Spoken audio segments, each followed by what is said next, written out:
I don't know why I'm telling you this. Maybe as a warning. Maybe I just want to know that there's someone, anyone, who will listen to what I have to say and react appropriately. I live in a small town at the base of a semi-famous mountain somewhere in Northern California. I'm not going to disclose exactly which town, however it probably wouldn't be too difficult to figure it out. Our population is 3,165, a large percentage of which consists of rich old people and weed-smoking hippies. Objectively, it's a beautiful place. There are nice restaurants for the tourists, long hikes concluding in crashing waterfalls, and views from even the downtown windows that could be called breathtaking. To the locals like me, of course, these perks are somewhat watered down by years at the tiny, poorly funded high school and the 30-minute drive to get to the nearest Walmart. But even with that being said, the spirits here are generally high, especially during the summer. I won't lie, it's not like I've never noticed strange things. I think something paranormal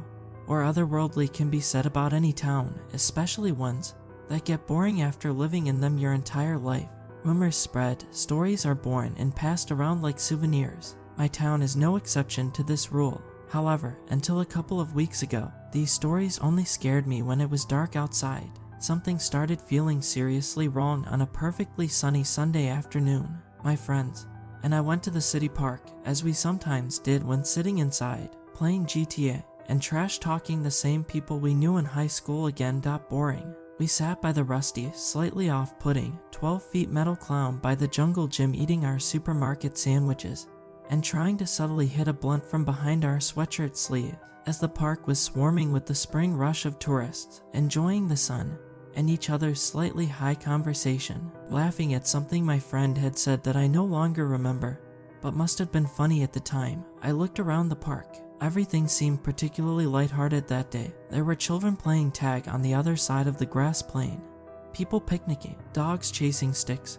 and joyfully returning them to their owners, and a family standing side by side, staring up at the white peaks of the mountain in what seemed like awe. Shouldn't the snow be gone by now? My friend said, following my gaze and motioning for the half-smoked blunt balanced between my fingers. It seems like it stays longer every year, because it snows later.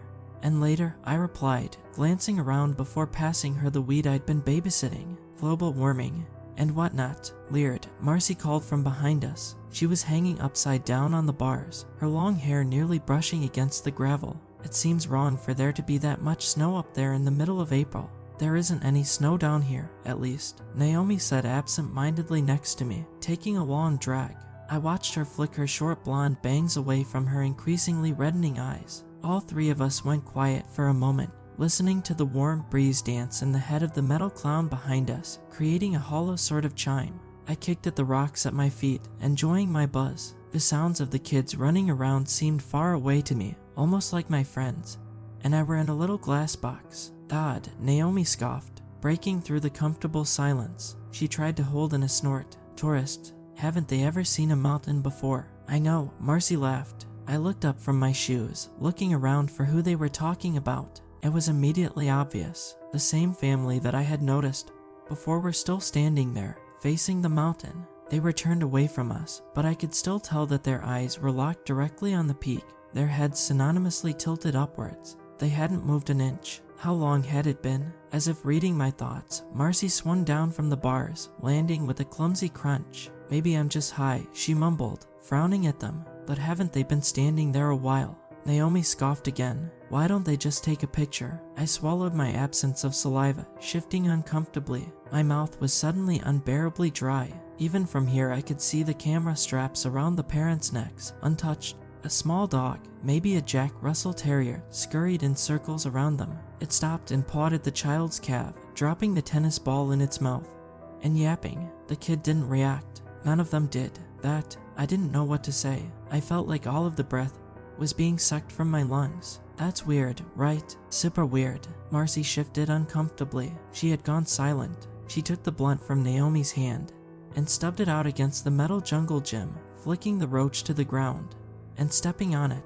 I think I should get home. I've got laundry to do. I didn't think she was telling the truth, but I felt a little uneasy too. I nodded, pulling my sweatshirt tight around my chest. As we made our way across the grass toward the parking lot, I couldn't help but glance back at the family. Something seemed so off about them, like something was deeply wrong, and I just couldn't put my finger on it. But when I turned to look, it was like it never happened. The dog was yipping happily as the kid threw his ball, and the parents were sitting on the grass, aiming the cameras around their necks at the mountain and snapping away. Over the next week, everything seemed normal. I had almost forgotten about what had happened at the park. I spent most of the time that I wasn't at work, like usual, indoors, glued to my couch, watching the same Adam Sandler movies over and over again. Most people seemed to think that the nice weather made them happier or somehow changed things. For me, it wasn't like that. Something about this town seemed to drag you down and keep you there. Even people who managed to move away, make something of themselves after high school, they always came back. This town drew you in somehow. I was snapped out of my work, sleep, eat cycle. Finally, the next Friday night, I heard honking outside my bedroom window and threw on my slightly more presentable pair of pajamas, rushing outside to find Naomi's dad's beat-up Toyota Corolla parked haphazardly against the curb. "Fancy a drive?" she called out the window in a terrible British accent. I faked a laugh and climbed into the passenger seat, rubbing the sleep out of my eyes. Sure, why not? Our late-night drives were far more common when we were teenagers, but now we seem to take them less for granted. She cranked up the staticky stereo, some trash local pop station nearly deafening me. Sorry, she barked over the music. No Bluetooth. A pile of empty beer bottles and cans clanked at my feet as I hopelessly knocked them around, reaching desperately for the handle on the ceiling. "Are these yours or your dad's?" I asked, trying not to let my voice shake as she careened around a corner. "Probably a little bit of both," she yelled back with a smile. She took another rough turn, and I slammed against the passenger side door. I had remembered our drives and high school being a bit more relaxing, but then again, maybe I had been the one behind the wheel. I subtly turned the music down a few notches as we took the narrowing road out of town, the lights from windows growing in scarcity, and the evergreens swallowing us as we took off into the forest. Remember when we used to drive up here and smoke and watch those weird PSA videos? Naomi shouted. She was rolling her window down, letting in the icy breeze, and making it even more difficult for me to hear her. Up here, I looked out the window at the inclining and increasingly windy road. She was taking us up the mountain. It wasn't like that was crazy or abnormal for us, but for some reason, my heart sank into my stomach. I closed my eyes, and all I could see was the back of the heads of that family, perfectly still, staring up at the skyline. I didn't open my eyes again until the car rolled to a stop.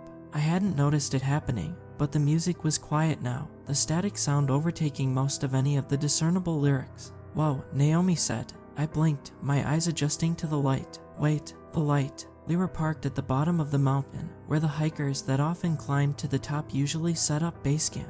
The mountain was biggest from here, stretching across the horizon, towering above us like a monolith. We had come here so many times, and it had always been a little breathtaking. But now, I let out a wheeze. The sky was as bright as daylight. The snow-covered peaks seemed to almost glow, or even swell. I swore I could even see clouds in the sky, peeking out from behind the trees. I checked the time on the car's dashboard. 1:13 a.m. It had been pitch dark out moments ago, yet I would have sworn it was long past sunrise up here. The stereo crackled to life with a horrible sound, making me jump. The static seemed to creep up my arms and under my t-shirt, giving me goosebumps. "Naomi," I whispered, frozen in place. She was already reaching for my hand, digging her fingernails into my sweaty palm. "Don't, stop. What the hell?" she exhaled. Both of us were like deer in headlights, staring dumbly at the radio. In my peripheral vision, the mountain glowed. The voice didn't sound human, nothing like the optimistic pop artist that had been singing before. Nothing like anything I had ever heard before, or could even have conjured up in my head. Certainly nothing I can explain in words now. "Don't, stop, looking." Both the terrible screeching and the voice stopped at once, engulfing us in terrifying silence, and I found my gaze snapping back to the mountain. Right then, as crazy as it sounds, I knew it was breathing. I could almost feel it next to me, like a mouth right next to my ear. "Look at us," it whispered in clear and perfect English. I didn't need to say anything. Naomi was already shifting gears and peeling out of the parking lot. Neither of us said a word the entire drive back to town, and when she finally parked in front of my house, we took each other's hands and walked inside. She slept in my bed that night, and neither of us said a word until it was bright outside, properly bright, and the birds were reassuringly chirping outside my window. The next few days were a haze. Luckily, I had the whole weekend, so there was no need to leave and go to work. Naomi stayed over until she was confident enough to drive home alone, and although it was nice to have the space, the house felt eerily empty without her. I couldn't even wrap my head around what I had seen, what I had heard. All I knew was I didn't want to leave, didn't want to see that mountain again, even for a second. I shielded my windows with curtains, and when that didn't feel like enough, I boarded them up. I put my computer, my radio, everything but my phone in a closet at the end of the hall. I didn't want to take any chances. I didn't ever want to feel that way again, the way I had at the base of that mountain. I couldn't sleep or eat. By the end of Sunday, I felt ready enough to sip at a bowl of chicken noodle soup from a can and climb into bed. I could feel the dark circles under my eyes getting worse, threatening to swell and swallow them up altogether. With my room completely blacked out by the boarded windows, I could finally close my eyes. I don't know why I woke up when I did. Maybe I had tripped on something. All I knew was I was back exactly where we had been that night, where we had sat in the car, and the radio had spoken to us. I remember not quite knowing if I was still asleep or fully awake, but I could feel the ground beneath my bare feet aching and raw as if I had walked for hours. The wind whistled in my ears, my thin pajamas doing little to protect me from the cold. I tried to keep my balance in my strange dream-like state. Looking up, there was a man, or what looked like a man. His silhouette was almost completely indistinguishable. It was impossible to make out any details. It was like a child had taken scissors to where the rocky terrain met the backdrop of the mountain and tried to cut out the shape of a person. He was moving. I couldn't tell if it was towards me or away. I stumbled forward blindly. I felt scared, so scared I couldn't breathe, but it was like the cold was numbing all of my emotions, or like they were buried deep inside of me somehow. I didn't feel like myself, only like a body, only like a pair of legs. I called out weakly, my voice swallowed by the screaming wind. It sounded like 1,000 voices whispering, drowning out my own. Hey, I tried again, louder. The man didn't respond. He didn't react at all. As I grew closer, I realized he was walking away from me after all, toward the mountain.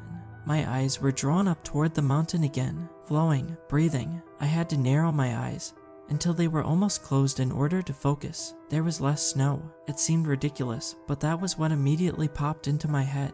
There was far less snow on the mountain than there had been a few days ago, as if large patches had suddenly melted away, but it hadn't gotten any warmer outside.